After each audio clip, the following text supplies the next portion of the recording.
You're staring down a decision that could make or break your organization.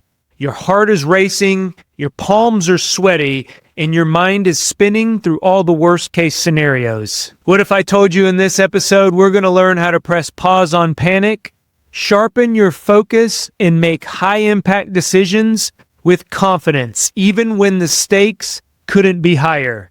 You ready? Hey everyone, John here. Hey everyone, John here. Hey everyone, John here. Hey everyone, John here. Hey everyone, John here. Welcome to the Leaders Leading Leaders podcast.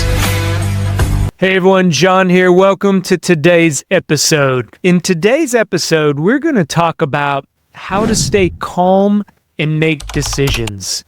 As business owners, as entrepreneurs, we are faced with high-stake decisions every day. And when we let anxiety take over, when we let overwhelm become part of that routine, it can sabotage the decision-making process. Paralysis by analysis. Not making a decision is a decision. Today, we're going to talk about ways for you to regulate yourself, simplify your decisions, and leverage your team to help make those high-stake decisions and get on with the business. Let's talk about the first one here. Regulating your physiology. When we get anxious, our fight or flight mechanism kicks on, and the decision center at the front of our brain turns off. So you can see that can be a big problem, especially if you have a tight deadline or you need to make a quick decision. So what can we do to calm ourselves down physiologically so we can make a decision? The first thing, box breathing. This is a technique that can be used for many different things. It's taught in multiple areas and multiple disciplines.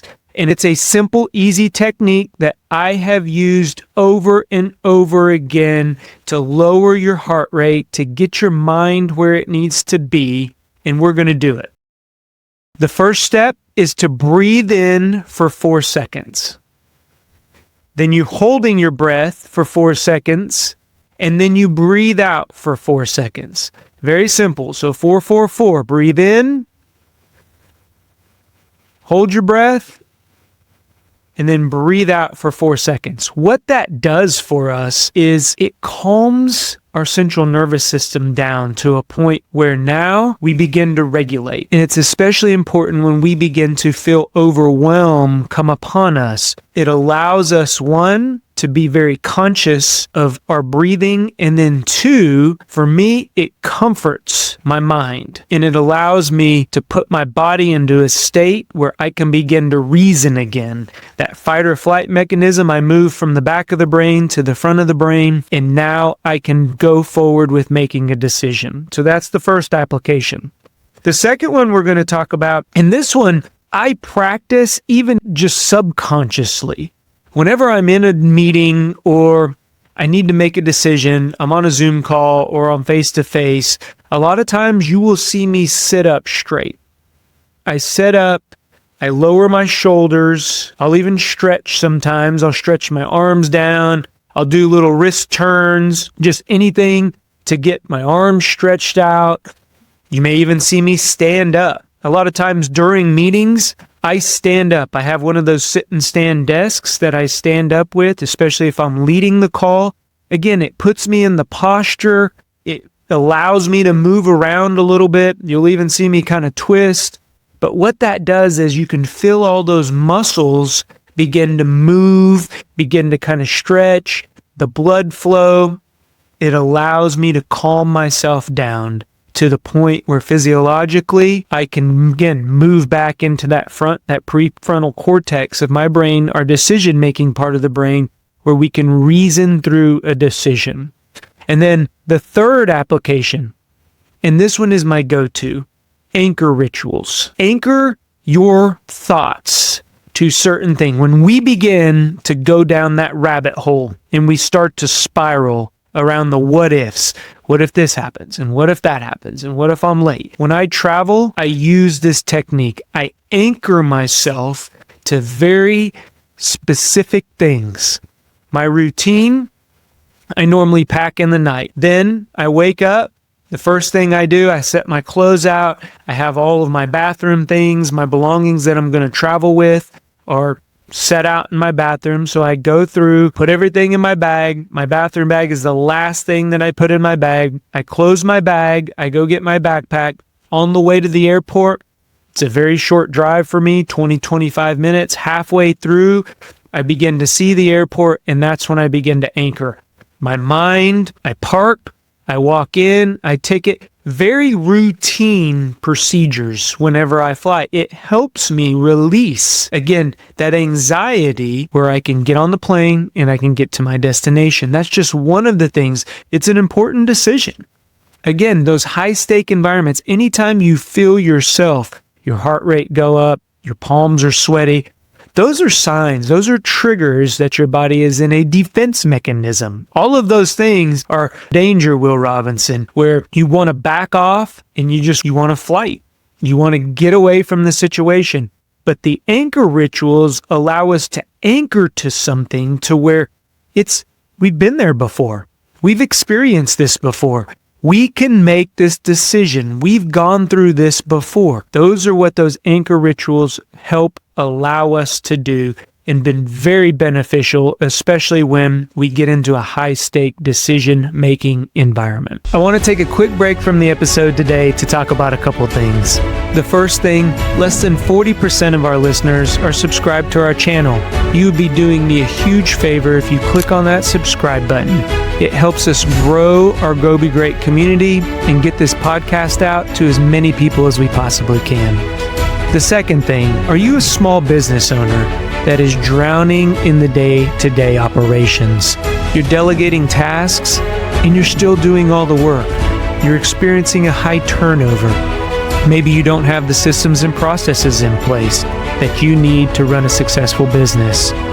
I invite you to go over to thejohnespinosa.com, check out our live events, and sign up for our coaching program. Fill out the form to see if you're the right fit. Now back to the episode. The second strategy that we're going to talk about today is simplifying your decision space. And, when we have all of these excessive options, it creates a cloud of really solutions, and we can't find what we need. Everything's up there, and we can't really get to the point where this is what we're going to do. So we have to simplify those options. And how do we do that? The first practical application here is clarify your non-negotiables. What are the things, the criteria, the evaluation criteria that you are going to use to make your decision? Pick your top 3. It may be time. Do you have a deadline that you're coming up to? It may be budget. Do you have to get whatever you're trying to get done within a certain budget? Or it may be, is this within our brand? Is this within our scope or our vision? Whatever that looks like. Pick your top 3 and then use those options to begin to filter down all of the choices that you're going to have to make. Hopefully you'll get down to top 2, top 3 choices, and now it's easier to pick one because you have less options available to you. The second application is this decision matrix. And I do a 2x2. So I have an impact column and I have an effort column. You begin to put your options into one of the 4 quadrants. The quadrants are going to be high impact, high effort. They're going to be high impact, low effort. They're going to be low effort, high impact, and low effort, low impact. Where you want to focus is those high impact, low effort options.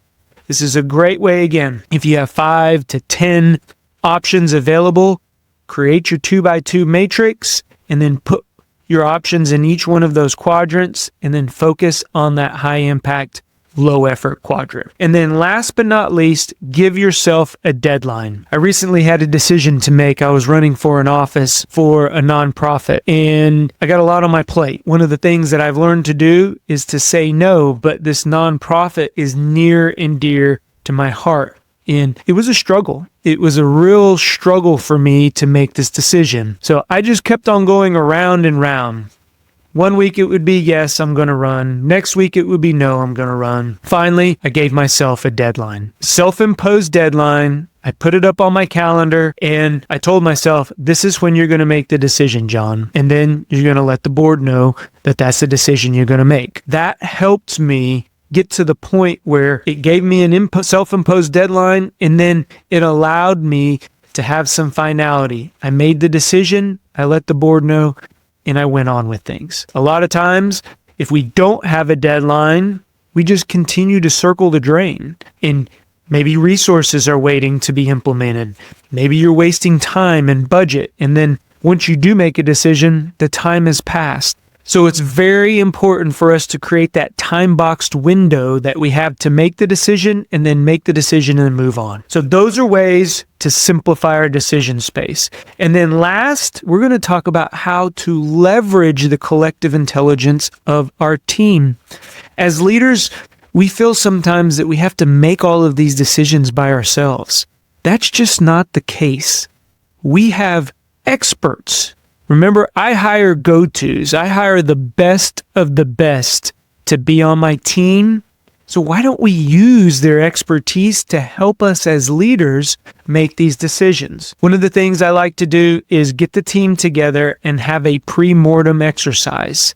And I ask them, what could make this decision fail? And we list all of the reasons, all of the things that could make this decision fail. And what this does is it identifies all of those gaps and those blind spots that as an individual, even though you give yourself a deadline, you do the decision matrix, you probably wouldn't come up with as many risks if you were doing it individually versus if you are asking the team. This is a very good way to use your team to identify those risks that could potentially be pitfalls for the decision.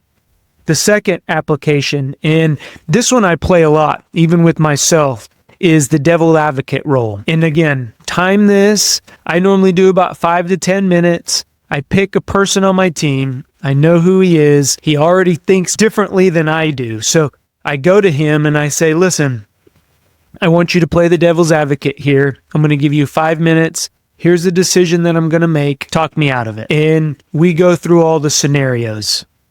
And at the end, I either come out to where, I'm more confident in the decision that I'm going to make, or I at least have another opinion, another viewpoint of what that decision needs to look like. And maybe some things have come up again that I have not myself figured into the decision-making process. Great way. And then one of the last applications when we talk about leveraging this collective intelligence is putting together expert pods. And what this looks like is, especially if you have to make a very highly skilled or highly technical decision, put together 2 of your best and brightest employees. Give them 24 hours to come up with all possible solutions to the decision that you need to make. I normally have them bring me 3 options in 1 recommendation.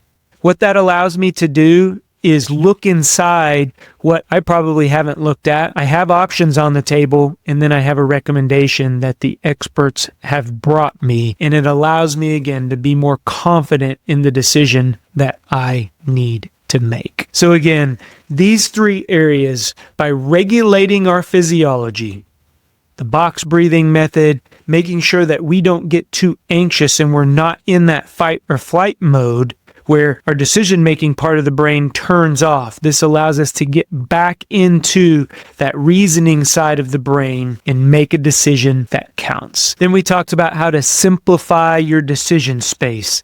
Take all of those options that are floating around and narrow them down so that you can make a concerted decision and move on in the organization.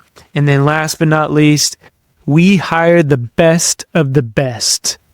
So use their knowledge to help give you input into the decision-making process. I know that if you implement at least one of these strategies today, they are going to help you make those high-stake decisions and stay calm throughout the process. I believe in you. Go be great. Talk to everyone later. Bye-bye. If you like what you're hearing, do us a favor. Click on that subscribe button. Give us a thumbs up or leave a comment. That lets us know that what we are putting out benefits you. If you want additional information or resources or learn how to work with me, head on over to thejohnespinosa.com, because when we become better versions of ourselves, it helps us get others to where they're going. Go be great. Talk to everyone later.